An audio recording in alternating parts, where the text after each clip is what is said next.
Diulang kalimatnya persisnya seperti apa kalimatnya? Anda ulang.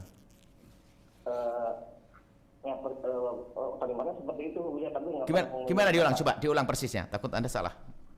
Ya udah kalau misalkan kamu nggak Kita jalan masing-masing. Kita berjalan masing-masing. Dengan siapa di mana? Dengan Ahmad di Batang, Mas. Dengan sahabat Ahmad di Batang ya. Baik, kita bersolat terlebih dahulu. Allahumma sholli ala sayyidina Muhammad. Allahumma sholli wa sallim barik alaihi wa ala sahbihi. Silakan langsung bertanya kepada Buya. Ya, selamat pagi Buya. Masya Allah. Sebetulnya saya sudah sering melihat video-video Buya ya selama kurang lebih 2 tahun ini gitu. Cuman saya sering juga mencoba menelepon tapi belum ada kesempatan. Alhamdulillah pada kesempatan ini bisa tersambung, nyambung gitu ya. Alhamdulillah. Yang ingin saya tanyakan kayak gini Bu ya, sebetulnya ngerasa sudah ada jawaban ketika saya lihat video-video Buya, cuman ngerasa belum yakin aja gitu ya. Jadi gini ceritanya itu, pas awal-awal pernikahan saya dengan istri gitu ya, istri itu sering kali melakukan kesalahan-kesalahan gitu yang sebetulnya agak kurang bisa ditolerir juga sih sebetulnya gitu ya. Kesalahan-kesalahan saya itu sering kali mengatakan gini, kalau misalkan kamu nggak mau berubah gitu, ya udah kita berjalan masing-masing aja gitu. Saya sering mengatakan itu jadi setiap itu saya sering tuh di awal-awal. Sebentar. Anda mengatakan kesalahannya tidak bisa ditolerir. Apakah itu kesalahannya tidak ditolerir kalimat seperti itu? Jangan-jangan standar Anda terlalu tinggi. Masa ngomong begitu saja Anda anggap tidak bisa ditolerir? Bukan, maksudnya itu sayanya sering mengucapkan itu. Oh, beliau. Oke. Nah, istrinya, ya tanda kutip istrinya itu sering komunikasi dengan laki-laki lain lah gitu intinya. Nah saya sering, kalau misalkan kamu nggak pernah berubah, kalau kamu misalkan ini, ya udah kita berjalan masing-masing gitu ya. Saya sering berjalan masing-masing gitu ya udah. Kamu ke orang tua kamu gitu ya, udah saya berjalan dengan ini. Kalau kamu misalkan seperti itu gitu ya. Anda tahu laki-laki itu? Tahu. Sahabat, saudara, kerabat atau apa? Murid, guru? Bukan. Mantan kekasihnya waktu dia sekolah. Baik. Itu ya. Nah, jadi saya sering mengucapkan itu di awal-awal gitu ya. Ya sampai pada suatu ketika istri saya mengatakan, kalau misalnya kamu nggak berubah, ya udah kita masing-masing aja gitu. Itu belum seingat saya belum pernah menggunakan kata cerai atau belum menggunakan kata apa-apa, tapi yang niat saya itu bertanya gitu ya, niat itu saya bertanya, tapi selama tahun gitu saya paham tentang tentang cerai kinayah. Sekarang sebetulnya istri saya sudah berubah, alhamdulillah sudah baik, sudah sangat sopan sama saya juga, sudah berubah drastis, dan kata-kata itu juga sudah nggak pernah saya ucapkan lagi gitu ya, udah berubah. Diulang kalimatnya persisnya seperti apa kalimatnya? Anda ulang.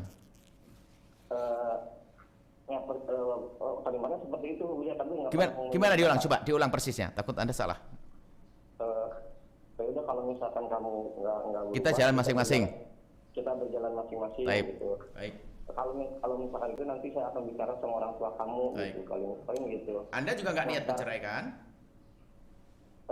Saya jadi agaknya jadi lupa gitu. Ayo udah baik, lupa. Saya paham, cukup. Tapi seingat saya mengucapkan itu, saya tidak menggunakan kata cerai itu karena khawatir jatuh. Baik. Nah sekarang itu udah 2 tahun gitu.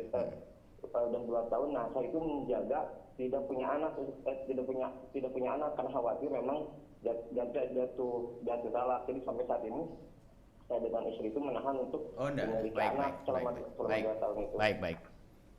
Oke, cukup? Ya, cukup. Baik, mungkin. Ya. Baik. Yang pertama, nasihat buat semua orang yang pernah punya masa lalu. Seperti istri. Mungkin semoga istri Anda mendengar. Cinta itu dibangun, dipupuk, disuburkan ya, dengan kepercayaan dan sebagainya.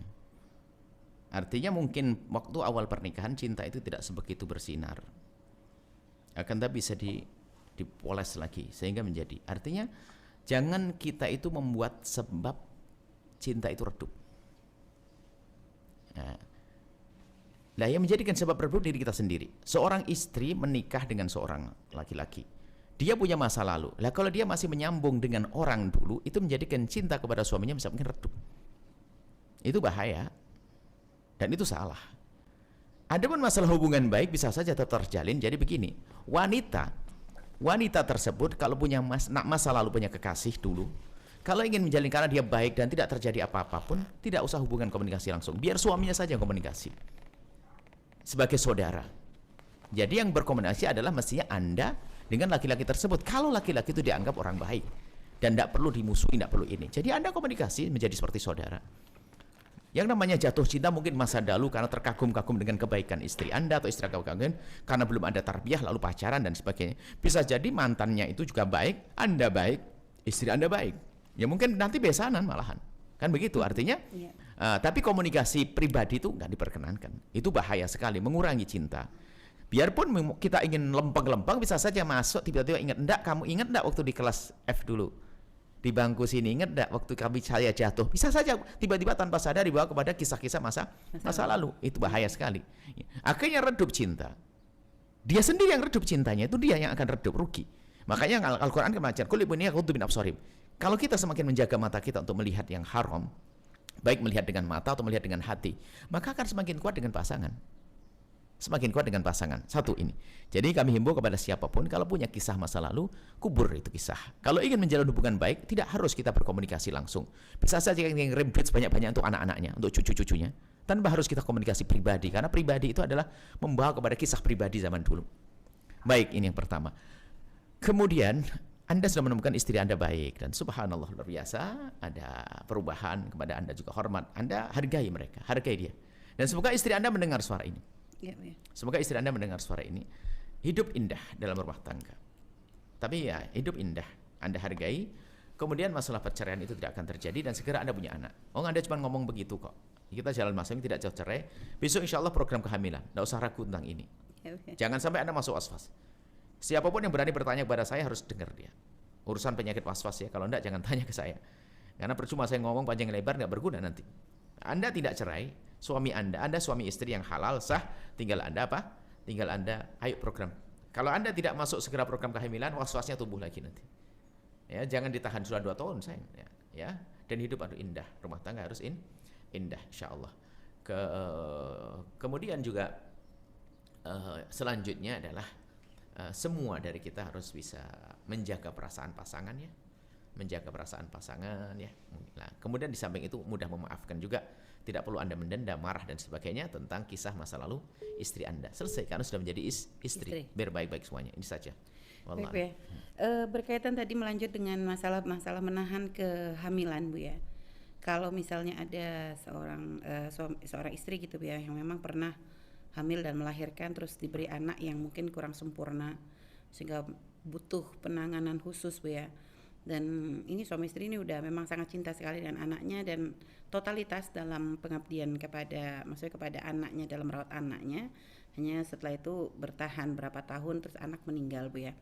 Saya itu untuk hamil lagi itu masih ada kayak trauma gitu, ketakutan dengan bahwa kondisinya nanti akan seperti itu lagi, mengalami masa itu lagi, karena kehilangan anaknya sendiri pun walaupun memang selama ini baratnya dianggap kayak kalau dilihat sekilas kayak beban ya Bu ya, beban tambahan, tapi memang sangat menikmati gitu, sangat bersyukur gitu dan sangat bahagia sekali, dan sehingga kehilangan tuh memang dianggap berat banget Bu ya.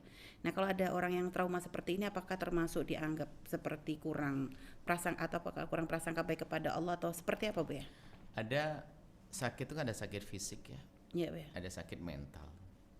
Sakit fisik diobati dong, harus maklum dong. Kalau kita melihat orang sakit kakinya, di saat jalannya tiba-tiba nendang-nendang kita, ya kita maafin kan begitu ya. Karena dia menyadari dia sakit fisik. Sakit psikis juga begitu. Jadi kita maklum mungkin. Tapi kalau orang normal, trauma begitu nggak sah. Orang normal tuh nggak mau tuh marah kepada Allah. Yeah. Kalau nggak mau diambil lagi karena anak saya hidup begitu marah. Tapi ada namanya masalah dia sakit mentalnya kena waktu karena dia kesedihan yang panjang kan. Yeah. Kemudian setelah itu anaknya meninggal kemudian sedih. Kalau sedih itu kan nggak bisa dibuat-buat. Tiba-tiba saja ngerasa ngeluka di hati kan, ya kan. Jadi kalau dia menunda karena takut, tinggal sekarang perlu diobati. Caranya adalah ya ini cara pengobatannya dengan ilmu ya. Dengan ilmu dulu. Ilmu bahwasanya Allah Maha Kuasa. Lihat orang lain, ada sebuah keluarga anak pertama cacat, anak kedua bagus kan begitu. Iya, ada anak pertama bagus, anak berikutnya cacat kan begitu kan.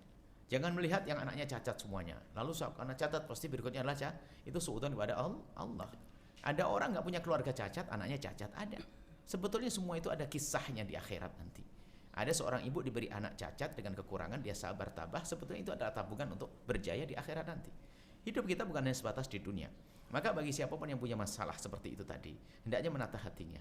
Bukankah Anda sudah ikhlas? Bukankah Anda sudah rela? Bukankah Anda sudah menerima? Bukankah Anda sudah menikmati? Cari nikmat yang baru lagi dari Allah. Bukankah Allah sudah berjanji la in syakartum la azidannakum? Sebetulnya Anda tinggal menanti nikmat baru lagi dari Allah yang luar biasa. Luar biasa. Anda dengan anak yang dengan kekurangan saja bisa menikmati kok. Bisa saja nanti Allah beri anak yang sangat-sangat sempurna dan Anda sangat-sangat menikmati buah daripada syukur Anda di masa lalu. Sekaranglah program kehamilan, kebahagiaan. Kemudian bukan masalah mengejar istilah anak, tidak. Bukan mengejar anak, sebab orang masuk surga tidak harus dengan anak. Tapi menghindar daripada keputusasaan dan marah kepada Allah. Ingat, bedakan. Bukan saya mengatakan Anda program kehamilan untuk mengejar anak, tidak. Kalau Anda mengejar anak, tidak diberi anak, Anda marah nanti. Akan tapi menghindari daripada bisikan setan untuk menjadikan orang putus asa atau prasangka buruk kepada Allah. Hindari itu dengan nyantai program kehamilan. Bismillah. Baik ya, Masya Allah.